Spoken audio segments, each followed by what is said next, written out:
salário, né, o termo salário. Muitos de nós incorporamos, então, o nosso salário ao crédito. Por exemplo, o cheque especial. Então, o cidadão lá ganha um salário de R$1.000 e ele tem lá um cheque especial de 1.500. Aí ele diz assim, quando perguntado, qual é o teu salário? Quanto é que tu ganha, Bruno? Ele soma os 1.000 com os 1.500 do cheque especial. Ganha 2.500. Mas ele não contabiliza que ele está pagando por aquele crédito que ele está usando. Aquele dinheiro, aquele crédito do cheque especial, ele não é teu. Ele só é emprestado. E cada vez que tu utiliza ele, tu paga. E paga caro. Através do juros. Então nós não contabilizamos isso. Quando compramos, agora a partir de 2008, que foi a expansão do crédito, né, em função da crise econômica mundial e tal, que começou lá nos Estados Unidos, houve uma expansão enorme de crédito, financiamento de automóveis, nós financiamos carros em até 84 vezes, olha só. As bíblias, né? O cara, né? Aí chegava no banco lá e eu vim pagar a parcela. A parcelinha da Bíblia. É assim, faz parte, o acesso aos bens de consumo que antes nós não tínhamos esse acesso. Mas não contabilizamos também, porque não fazemos, não está no nosso DNA, na nossa cultura, saber quanto é que nós pagamos de juros.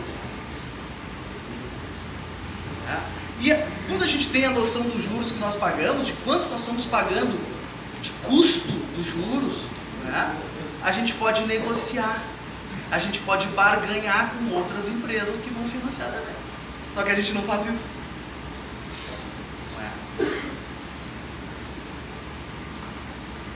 Então eu vou falar um pouquinho de planejamento financeiro, tá? De educação financeira. Vocês sabiam que aos 6 anos de idade, em média nos Estados Unidos, o pai já começa a falar com o filho sobre finanças pessoais? Quando ele dá a mesadinha lá, a mesada, lembra? Né? Dá a mesada. Te dá uma mesada, meu filho. Aqui no Brasil o pai dá uma mesada, literalmente, né? Uma cadeirada, né?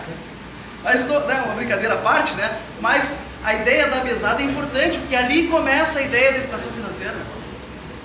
De lidarmos com dinheiro, tá? Para começar a falar em dinheiro, a gente tem que começar a falar em riqueza, tá? Rico não é quem mais tem, é quem menos precisa. Certo? Rico não é quem mais tem, é quem menos precisa. A gente tem uma ideia muito negativa sobre o mundo do trabalho. Isso é uma outra questão que tem uma questão religiosa envolvida nisso, de que trabalhar é a coisa do capeta, professor. Trabalhar é coisa do capeta. Trabalhar é extremamente importante, no sentido de que nos ajuda a chegarmos, a completarmos essa ideia da riqueza. Tá?